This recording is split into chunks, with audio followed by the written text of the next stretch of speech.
ይህ የአንድ ታላቅ ኢትዮጵያዊ ሳይንቲስት መምህር ሚኒስትርና ለወገኑ ትልቅ የተመኘ ባለ ራዕይ ጀግና አስገራሚና አሳዛኝ ታሪክ ነው። አሁን እርግጠኛ ነኝ ታሪካቸው ተቀብሮ ስለቀረም ብዛም ስላልተነገረላቸው በርካታ ያልተዘመረላቸው ኢትዮጵያውያን ታሪክ ባለፍ ገደም ሳትሰሙ አልቀራችሁም። እንግዲህ ዶክተር ዳኛቸው ይርጉም ከነዚህ መሃል አንዱ ናቸው። በእኔ ልብ ውስጥ ደግሞ የተለየ ቦታ ነው ያላቸው። ታሪካቸውን ከቆየ አዲስ አድማስ ጋዜጣ እትም ላይ ካነበብኩበት ጊዜ አንስቶ የዶክተር ዳኛቸው ነገር ከአእምሮዬ ጠፍቶ አያውቅም። ግና ግለ ታሪካቸው በእንግሊዝኛም በአማርኛም በመጽሐፍ ታትሞ ወጥቶም እንኳ አብዛኛው ኢትዮጵያዊ ለታሪካቸው ባይተዋር መሆኑን ማየት ያሳዝናል። በመሆኑም እኚህን ማንም የማይራበባት ኢትዮጵያን ለመፍጠር ሲተጉ የተሰዉ ሳይንቲስት በመጠኑም ቢሆን ለመዘከር መዝገቡ ገብረ አምላክ ካሳተሙት ዳኛቸው የወደቀው ጀግና ከተሰኘው መጽሐፋቸው በዳግም ፍትኩ ተቀንጭቦ በአዲስ አድማስ ጋዜጣ ከመስከረም 11 1995 እስከ ጥቅምት 23 1995 በተከታታይ ከቀረበው ጽሑፍ ጨምቄ ያገኘሁትን እውነት ላካፍላችሁ ወደድኩ። አብራችሁኝ ቆዩ።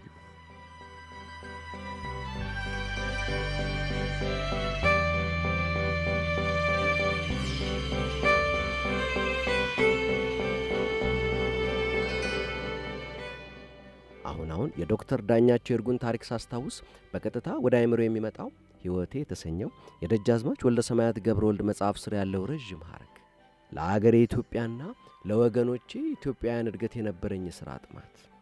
አሁን ይህ ሐረግ ዶክተር ዳኛቸውንም ይገልጻል። ገና ሰርቶ ሳይበቃው ገና ብዙ የሚሠራውንም ራዕይ እንደሸከፈ የተቀጠፈውን ሳይንቲስታችንን ረስተነዋል። አሁን ዶክተር ዳኛቸው ይርጉ ከአይን ሲርቅ ከልብ የፋቅነው ሳይንቲስት ሆኗል። በአገር ፍቅር የናወዙ ከትውልድ ትውልድ በድህነት በጦርነት በችጋርና በመብት ጥሰት የሚማቅቁ ኢትዮጵያን ነገር የሚያንገበግባቸው ሁሉን ያማከለ ዘላቂ ልማትና እድገት የሚጠማቸው ምሁራን ነበሩን። ዳኛቸው ከነዚህ አይነት ኢትዮጵያውያን ምሁራን አንዱ የነበረ ሲሆን ከአይን ሲርቅ ከልብ የራቀ ድመት የሆነው ፖለቲካችን የበላው ምርጥ የኢትዮጵያ ልጅ ነበር። ዳኛቸው ስለ ኢትዮጵያና ስለ ኢትዮጵያውያን አርሶ አደሮች ዕጣ ፈንታ ሲንገበገብ ደብዛው የጠፋ ምሁር ነው። ዳኛቸው በእብሪት በሴራ በመጠላለፍና በመጠፋፋት የተካነው ተኩላ ፖለቲካችን ቀርጥፎ የበላው በግ ወይም ሌላው በዓሉ ግርማ ነው ማለት ይቻላል። የዶክተር ዳኛቸውን ታሪክ ሳነብ ሌላም ትዝ ያለ ነገር አለ። ግጥም ይማርም ያስተምርበትም በነበረው በፐርዱ ዩኒቨርሲቲም ሆነ በሌሎች ታላላቅ ቦታዎች ተንደላቆ መኖር ይችል የነበረው ዳኛቸው አገሬን ሕዝቤን ብሎ መጥቶ ያጋጠመው ዕጣ ፈንታ ይቆጫል፣ ያማል፣ ያንገበግባል። ገጣሚውም ይላል የሰው አገር ሙጥኝ ብዬ በወጣውበት እንዳልቀር አገሬ ፍቅርሽ ሳበኝ ግና ምንድነው ማፍቀር። ከዚህ ኋላ አልልሽም የታሊያንቻ ያለኝታ ምንሽ ነው ግን የሚስበኝ ልማድ ይሁን ይሉኝታ። እግሬን ከምድርሽ ጋር ምንድን ያስተሳሰረው የአገር ፍቅር አለኝ ብልስ ምንሽን ነው ማፍቅረው። እስቲ ወደ ታሪኩ እንለፍ። ዶክተር ዳኛቸው ይርጉ ማን ነው? አንድ ጓደኛው ስለ ዳኛቸው እንዲህ ይላል። ዳኛቸው ሲታሰብ አንድ ታዋቂና ልዩ ማዕረግ ያለው ሳይንቲስት ትዝ ይለናል። ዳኛቸው ሲታሰብ አንድ አገሩንና ሕዝቡን በጠቅላላውም የሰው ልጅን የሚያፈቅር እጅግ ልበቀናና ራስ ወዳድ ያልሆነ ሰው ትዝ ይለናል።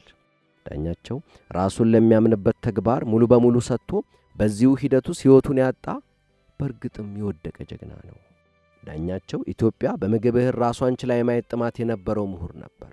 በአራቱም አቅጣጫ ግዙፍ የእህል ጎተራዎች ተገንብተውና በእህል ታጭቀው ረሃብ ዳናው በተሰማ ጊዜ ደግሞ እየተከፈቱ ለሕዝቡ ሲታደልና ረሃብ ድል ሲመታ የማየት ጥማት ነበረው።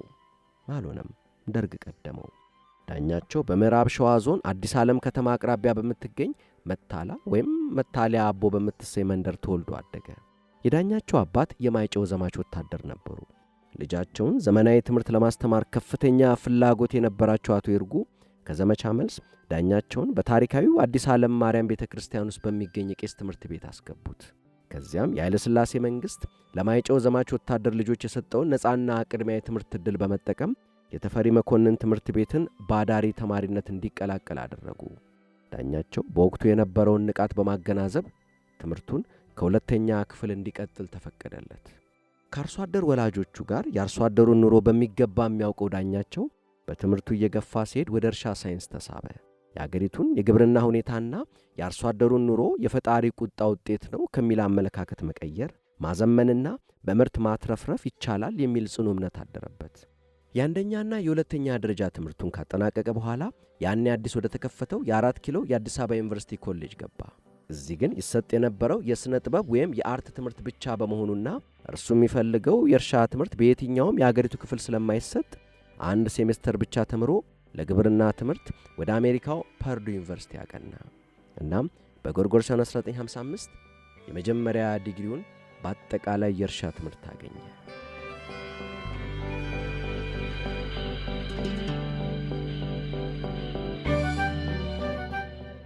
ከምረቃ በኋላ ወደ አገሩ የተመለሰው ዳኛቸው በተለያዩ ደረጃዎችና መስሪያ ቤቶች ተቀጥሮ ሰርቷል።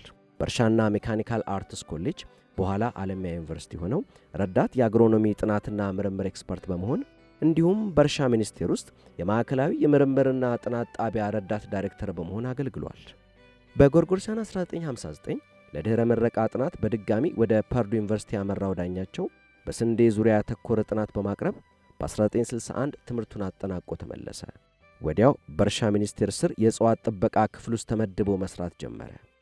ዳኛቸው የሥራ ክፍሉን የሚያደራጁ ጥናቶችን፣ መመሪያዎችንና መረጃዎችን በአጭር ጊዜ በማዘጋጀት ትልቅ አስተዋጽኦ አበርክቷል።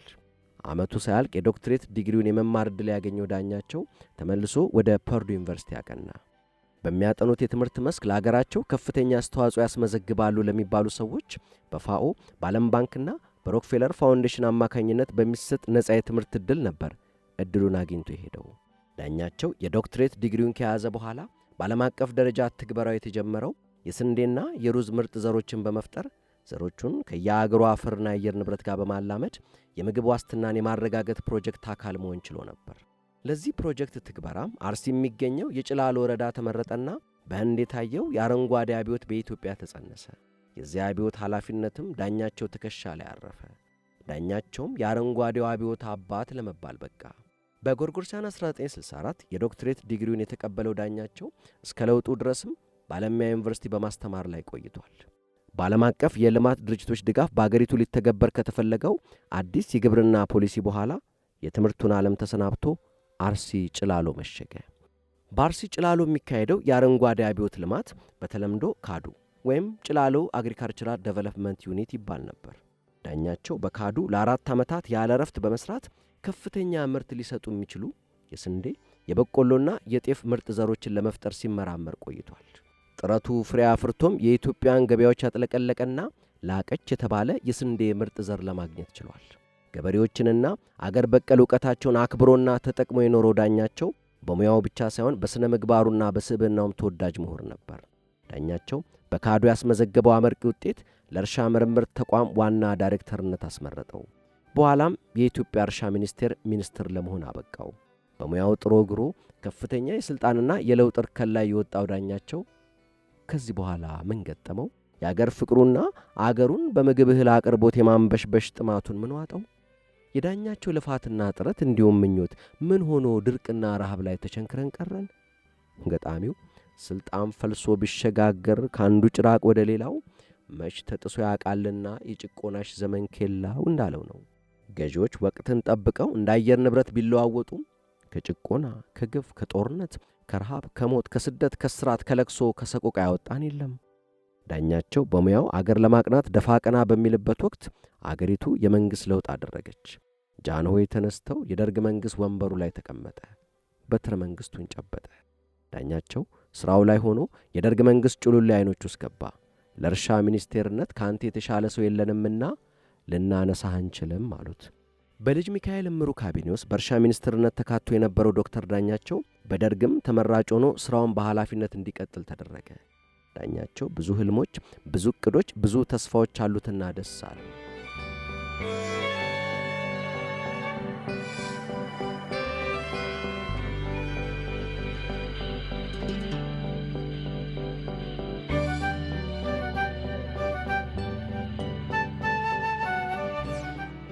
ዳኛቸው በታሪክ ውስጥ የተመዘገቡ አስከፊ የድርቅና የረሃብ ሁነቶችን በንባብም በአካልም ያውቃል። ያ በሕዝብ ሕልውና ላይ የሚጋረጠውንና አሰቃቂ ሰቆቃ የሚያስከትለውን የድርቅና የረሃብ ታሪክ አድርጎ ለማስቀረት ያለማል። የጭላሎ አይነት ብዙ የእርሻ ምርምር ጣቢያዎችን መክፈትና ሰፋፊ የእህል እርሻ ማሳዎችን ማልማት ይፈልጋል። ግዙፍ የእህል ጎተራዎችን መትከል፣ ጎተራዎችን ከአፍ እስከ ገደፋቸው በእህል መሙላትና ለክፉ ቀን ማከማቸትን ይመኛል። ደርግ ሲሾመው ደስ አለው። የደርግ የለውጥና የልማት የተነቃቃ መንፈስ ደስ አሰኘው። ስልጣኑን ተረክቦ ስራውን ጀመረ። በወለጋ አውራጃ የዴዴሳ እርሻ ልማትን እውን ለማድረግ ደፋ ቀናውን ተያያዘው። ብዙም ሳይቆይ ግን ዳኛቸው ከደርግ ሰዎች ጋር አለመግባባትና ግጭት ውስጥ መግባት ጀመረ። ዳኛቸው የስልጣንም ይሁን የፖለቲካ አጀንዳ የለውም አልነበረውም። የዳኛቸው ብቸኛው ጥያቄ የግብርና ክፍለ ኢኮኖሚው አገሪቱን ከረሃብ የሚታደግ ቅጥ ያለው ፖሊሲ አደረጃጀትና በጀት ያስፈልገዋል የሚል ነበር። የደርግ ሰዎች ደግሞ ምን ማድረግ እንዳለብን አንተ አትነግረንም አይነት አቋም ይዘው በተለይም በጀቱን ለጦር መሳሪያ ግዢ ለማዋል በመምረጣቸው ግጭቱ እየተካረረ ሄደ። የዳኛቸው የመቃብር አፈር ሽታው ያውድ ጀመር። ከደርግ መንግሥት ለውጥ በኋላ ልማት ብቻ ሳይሆን ሰላምም ጠፋ። አገሪቱ ወደ ብጥብጥና የእርስ በርስ ጦርነት መንገድ ዘው ብላ ገባች። ዋናው መፈክርም እየተዋጋን እናመርታለን፣ እያመረትን እንዋጋለን ሆነ። ይህ መርህ ለዳኛቸው አልተዋጠለትም። አገሪቱ የረሃብና የቸነፈር ፍላጻ እያነጣጠረባት እንዲህ ያለውን መርህ ይዞ መነሳት ለጥፋት መንገዱን መጥረግ ነው የሚል አቋም ይዞ ተነሳ። ጦርነት፣ የመሬት ይዞታ ማስተካከል፣ የሥራ ማቆም አድማና የሕዝብ እምቢተኝነት አንድ ላይ ሲዳመሩ ረሃብ የሚል ትርጉም ነው የሚሰጡት። የመሬት ስሪቱን ማስተካከሉ ተግባር በአንድ ጀንበር ይፈጸም ከተባለ በገጠሩ መዋቅር ላይ ከፍተኛ ምስቅልቅል ይፈጥርና በምግብ እህል ምርት ላይ እጅግ አስፈሪ አደጋ ያመጣል። ሀገሪቱ ገና የወሎ ረሃብ ቁስሏ ጠገግ ሳይልና ሳታገግም የተመሰቃቀለ ሁኔታን የሚፈጥር ድንገተኛ እርምጃ መውሰድ የሚያዋጣ ጎዳና አይደለም። ስለዚህ አለ ዳኛቸው ትክክለኛ የመሬት ይዞታ ስሪት በተግባር እንዲውል አስቀድሞ መደላድሉን ማበጀት ያስፈልጋል የሚል አቋሙን ማስተጋባት ጀመረ።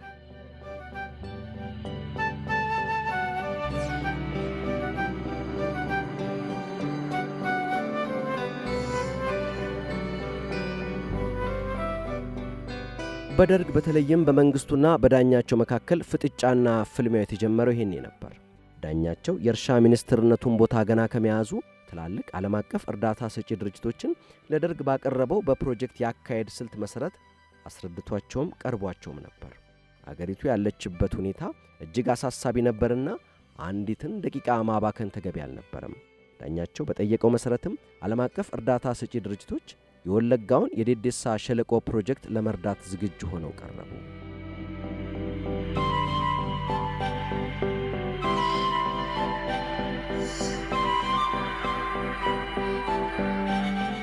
ይህ ፕሮጀክት እንግዲህ በአገሪቱ በተለያዩ ስፍራዎች በስፋት ሊካሄድ ለታሰበው የምግብ እህል ምርት ተግባር እንደ ናሙና የሚወሰድ እንዲሆንና ላስከፊው መጪው የረሃብ ዘመን የእህል ክምችት ለመሰነቅ ተብሎ የተቀረጸ ነው። በጣም ግዙፍ የእህል ጎተራዎችን በማቆም የአገሪቱን የወደፊት የምግብ ዋስትና ማረጋገጥ ነው ዓላማው። ይህ ለዳኛቸው ከምንም በላይ ተቀዳሚ የሆነ እጅግ አጣዳፊ ተግባር ነበር። ደጋግሞም የመሬት ይዞታን ማስተካከልና ሌሎች እርምጃዎችን መውሰድ የአገሪቱን የምግብ እጥረት ችግር ከፈቱ በኋላ መሰራት ያለበት ነገር ነው ይል ነበር። የደርግ ሰዎች በተለይም መንግስቱ ይህ አቅጣጫ በጭራሽ አልተዋጠላቸውም። በሚኒስትሮች ምክር ቤት ውስጥ በተካሄደው ስብሰባ ላይ ዳኛቸው የአገሪቷን ጡረ ሀብት ያለመላ መባከን የለበትም የሚል አቋም ያዘለ አስተያየት ያቀረበ። መንግስቱና አጋሮቹ ግን ይህን አስተያየት እንደ ከባድ ስድብ ወሰዱት። ዳኛቸውን እጅግ ያስጨነቀው ነገር በሚሊዮኖች የሚቆጠሩ ኢትዮጵያውያን በረሃብ አፋፍ ላይ ቆመው ሳለ የደርግ መንግሥት በቋፍ ያለውንና የግብርና ግብዓት ለማጠናከር ሊውል የሚገባውን በሚሊዮን የሚቆጠር ዶላር ለመሳሪያ መግዣ መዋሉ ነበር። የእርሻው ክፍለ ኢኮኖሚ ወደ ጎን መጥተውና የብሔራዊ አንጡራ ሀብታችን ያለ አግባብ መመራት ማርክሲስቱ ደርግ አገሪቱን ወደ መጨረሻው የድህነት ወለልና አስከፊ ረሃብ እየመራት እንደሆነ ያረጋግጣል አለ ዳኛቸው። ይህን ጊዜ ነበር መንግስቱ ለዳኛቸው ቁርጥ ያለ ነገር የነገረው። ያንተ ተግባር የሚወጡትን ፖሊሶች መተግበር እንጂ ፖሊሲ ማውጣት አይደለም አለው። ዳኛቸው እንደ እርሻ ሚኒስትርነቱ ከሱ በላይ የእርሻ ጉዳይና የአገሪቱ የምግብ አንጡራ ሀብት ሁኔታ የሚያገባው የፖሊሲ መቅረጽም ሆነ መተግበር ጉዳይ የሚመለከተው ማንም ሰው እንደሌለ በመጥቀስ ተከራከረ፣ ተሟገተ። መንግስቱን ተጋተረ። መንግስቱ በቀላሉ በእጅ የማይል ሰው እንደ ሾመ የታወቀው ይሄኔ ነበር። ይህ አይበገሬ ባለሙያ የመጨረሻውን ዕጣ ፈንታውን የሚወስነውንና ብዙዎች እስከ ዛሬ እየጠቀሱ የሚናገሩለትን ዝነኛውን አባባል የተናገረው በዚህ ሰዓት ነበር። ምክር ቤቱን ግንባር ለግንባር ተጋፍጦና ተነስቶ ስንዴ ከጠመንጃ አፈሙዝ ይበቅላል የሚል አስተሳሰብ ካላችሁ እጅግ ጥፋት እየሰራችሁ ነው አላቸው።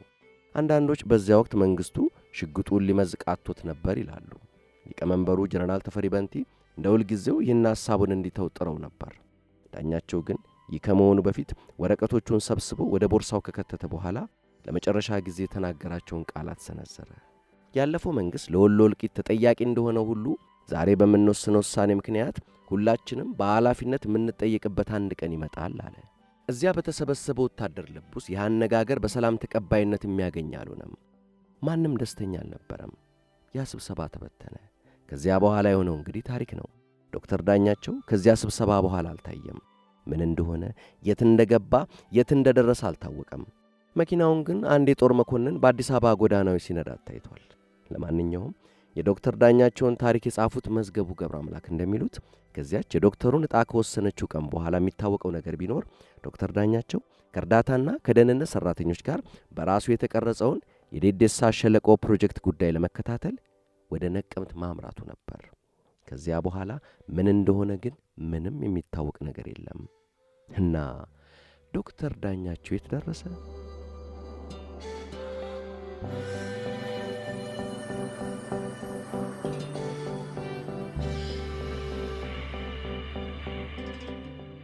መዝገቡ ገብረ አምላክ ይህን ጉዳይ አስመልክቶ በርካቶችን በሚጠይቁበት ጊዜ በጎርጎሮሳውያን 1986 በእኛ 1978 ወይም 79 አካባቢ ለሥራ ጉዳይ ወደ ናይሮቢ መጥቶ ከነበረ አንድ የደርግ መንግሥት ባለሥልጣን ጋር የተነጋገሩትን ነገር አስፍረዋል። ከዚህ በመቀጠል የሰፈረው ምልልስ የዶክተር ዳኛቸው መጨረሻ ምን ሊሆን እንደሚችል የሚያሳይ ነውና እስቲ እንከታተለው።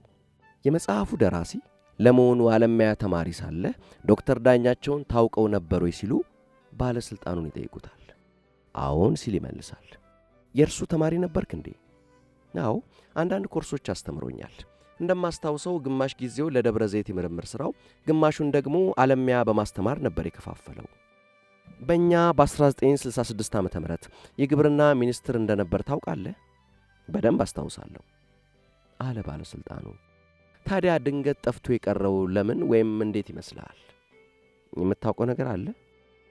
በፓርቲ መዋቅር በኩል በኦፊሴል የተነገረን ዶክተር ዳኛቸው ፕሮጀክቱን ለመጎብኘት ወደ ወለጋ በጨለማ ሲሄድ ጅብ በልቶታል የሚል ነው። ምን? ጠያቂውና በወቅቱ አብሮት የነበረው ጓደኛው ጮኹ። አሁን የተነገረን ይሄ ነው። ግን እናንተ ሳመናችሁበት? እንግዲህ የተነገረኝን ማመን አለብኝ አለ ባለሥልጣኑ። ይበቃል፣ ሁሉንም ሰማሁ። እናንተ ያለማያ ተማሪው ነበርክ። የድህረ ምረቃ ጥናትን ሌላ ቦታ ጨርሰሃል። አሁን የምትለኝ እኮ ኢትዮጵያ ውስጥ የካቢኔ ሚኒስትሮች በእርዳታ ሠራተኞችና በደህንነት ሰዎች ታጅበው ለፕሮጀክት ጉብኝት ሲሄዱ ጅብ ይበላቸዋል ነው እያልከኛለሁ። መቼም የፈለግከውን ማመን ያንተ ፋንታ ነው አለ ባለሥልጣኑ። በተሰማው አስደንጋጭ ወሬ ዝምታ አውጧቸው ከቆዩ በኋላ መዝገቡ እሺ እንደዛ ከሆነ ሲሉ ጥያቄያቸውን ቀጠሉ። ነገሩ እንደዚያ ከሆነ ለምን በወቅቱ በሬዲዮና በቴሌቪዥን ሚኒስትሩን ጅብ በላቸው የሚለው ዜና አልተነገረም? ምናልባት ያኔ ሙሉ መረጃው አልደረሳችሁ ይሆናል። መንግሥት ስለ ራሱ ሥራ መረጃ ለማግኘት ምን ያክል ጊዜ ይፈጅበታል? ሌላ ጥያቄ ተከተለ። ምን ለማለት ፈልገህ ነው? ለማለት የፈለግኩትማ ይገባሃል። ይሄ እንኳ የትም አያደርሰንም አለ ባለሥልጣኑ። እውነትህን ነው፣ የትም አንደርስም። ይህንን ጭራና ቀንድ የሌለው የበሬ የወለደ ታሪክ እየነገርከኝ ወዴት እንደርሳለን? እንግዲህ ማመን የፈለግከውን መን ብያለሁ። የለም፣ ጉዳዩ እኮ የእኔ የማመን ፍላጎት አይደለም። እኔም ማምነው እውነቱን ነው። እውነቱ ደግሞ የሆነ ቦታ ተቀብሯል። በነገራችን ላይ አሁን ያለሁ ናይሮቢ ነው። የፓርቲውን መስመር የግድ መከተል የለብህም። ያንን ስለገለጥክልኝ አመሰግናለሁ አለ ባለሥልጣኑ የሽሙጥ መልክ እየታየበት። መንግሥት በመጀመሪያ በሚዲያ ስላስተላለፈው ታሪክስ ምን ትላለህ? ምን ነበር ያለው? ጠየቀ ባለሥልጣኑ። ስለ ካቢኔ ሚኒስትሩ አጠፋፍ ጉዳይ እስካሁን ምንም የታወቀ ነገር የለም፣ ያውም ስለ እኚህ ትልቅ ሰውዬ ብሎ ነው የገለጸው። እኔ ትዝ አይለኝም፣ ጊዜው የራቀ መሰለኝ። እንግዲያው ስላስታውሰ አዲስ አበባ ውስጥ የዶክተሩ መጥፋት ወሬ እንደ ሰደድ እሳት ተቀጣጠለ። ይህኔ መንግሥት ምንም የጠፋ ሚኒስትር የለም ለማለትና ሕዝቡን ግራ ለማጋባት በማከታተል በቴሌቪዥን የጤና ጥበቃ ሚኒስትሩን ዶክተር አብዱል ጀማል መሐመድን፣ የንግድ ሚኒስትሩን መሐመድ አብዱረማንን ቃለ መጠይቅ አድርጎ እያከታተለ ሚዲያውን ያጨናንቀዋል። ስለዛ እንኳን ማውቀው ነገር የለም። እኔ ትዝ ይለኛል አለ የመዝገቡ ጓደኛ ጣልቃ ገብቶ። የሁሉ እሱም ያስታውሰዋል። ተመልሰ ወደ አዲስ አበባ ስትሄድ ወይ በመዘክር ወይ ማስታወቂያ ሚኒስቴር ቤተ መጻሕፍት ብቅ በል፣ ወይ ሄራልድ ወይ አዲስ ዘመንን አውጣና ታገኘዋለህ። ያለው እስቲ ያ ወሬ አልቆም ሲለው መንግሥት ምን እንዳደረገ ሰምተሃል? አልሰማውም። ምን አለ? አለ ባለሥልጣኑ። ቀጠለና ደግሞ የእርሻ ሚኒስትሩ ዶክተር ዳኛቸው ይርጉ ከአገር መሸሻቸውንና ካርቱም ላይ መታየታቸውን ቢቢሲ መዘገቡን ገለጸ። ይህ እንኳ ቢያንስ ማመኑን ያሳያል። የሚገርመው ግን ቢቢሲ ጠቀሰ የተባለው የኢትዮጵያ የዜና ምንጮችን መሆኑ ላይ ነው። እስቲ እንግዲህ ይህ ምን ማለት እንደሆነ ብቻ አስረዳኝ። ያኔ የተደረገው ያ ከሆነ በእርግጥም ያንተን አምናለሁ አለ ባለሥልጣኑ።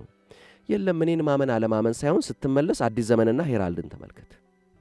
መልካም እንግዲህ ይታይ አለ መዝገቡ።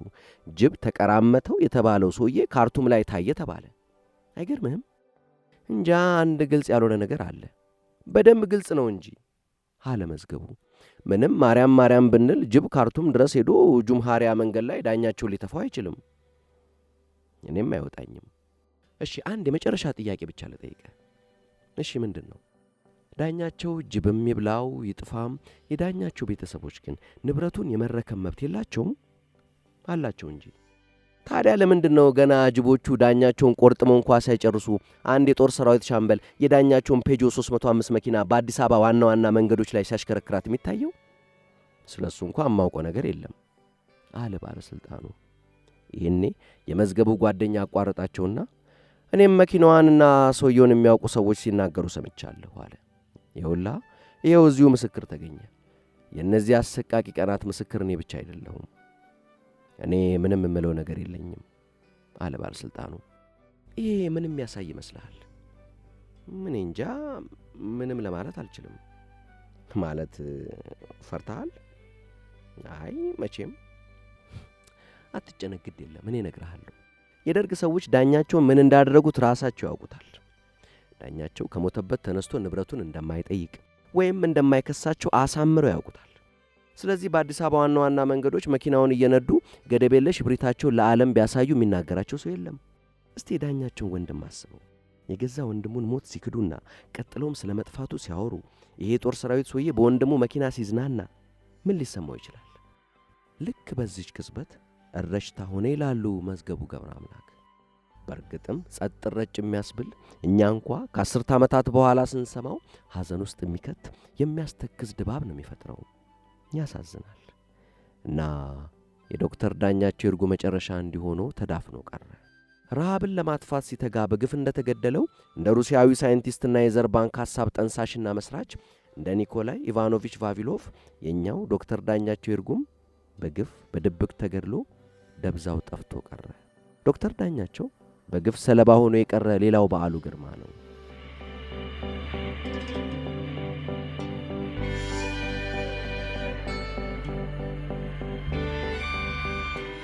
በዶክተር ዳኛቸው መሰወር ዙሪያ መላምቶች አሉ። ዋናው ግን ዶክተር ዳኛቸው በወለጋ ውስጥ በዴዴሳ ሸለቆ በደርግ ሰዎች ተገድሎ የጅብ ራት ሆኗል የሚል ነው። ዳኛቸው ወለጋ ዴዴሳ ሸለቆ ውስጥ ከገዳዮቹ ጋር አይን ለአይን በተፋጠጠበት ሰዓት ምን ያስብ ነበር? ምን ተሰምቶት ይሆን? የመጨረሻውን አሰቃቂ ሞት ከመፈጸማቸው በፊት የግርፋት ስቃይ ያደርሰውበት እንደሆነስ? የሚስጥሩ ቁልፍ ማን ጋር ነው? ገዳዮቹና አስገዳዮቹ እነማን ናቸው? በሕይወት ይኖሩ ይሆን? አስክሬኑ ከወደቀበት ተነስቶ በክብር የሚያርፍበት ዕድል ሙሉ ለሙሉ ተዘግቷል። ለዚህ ተሟጋቹስ ማን ነው?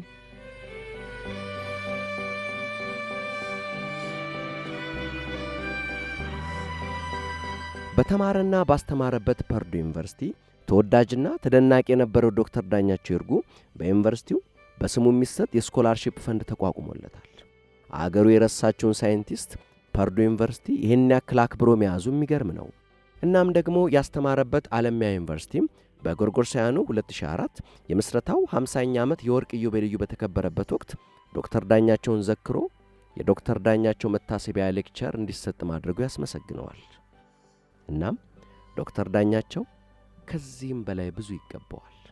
ዳኛቸው የወደቀው ጀግና በሚል ርዕስ በመዝገቡ ገብረ አምላክ የተጻፈ መጽሐፍን መሠረት አድርጎ አዲስ አድማስ ጋዜጣ ከመስከረም 11 1995 ጀምሮ በተከታታይ ያስነበበውን ታሪክ ጨምቀን ነበር ያቀረብንላችሁ። የዚህን ታላቅ ሰው ታሪክ በመጀመሪያ በእንግሊዝኛ ከዚያም ወደ አማርኛ ተርጉሞ ያሳተሙት መዝገቡ ገብረ አምላክ ትልቅ ምስጋና ይገባቸዋል። እናም ደግሞ በታሪክ ውስጥ የተጠቀሱ ስንኞች በገጣሚ በእውቀቱ ስዩም ግጥሞች ውስጥ ያሉ መሆናቸውን እየገለጽን እንሰናበታችሁ።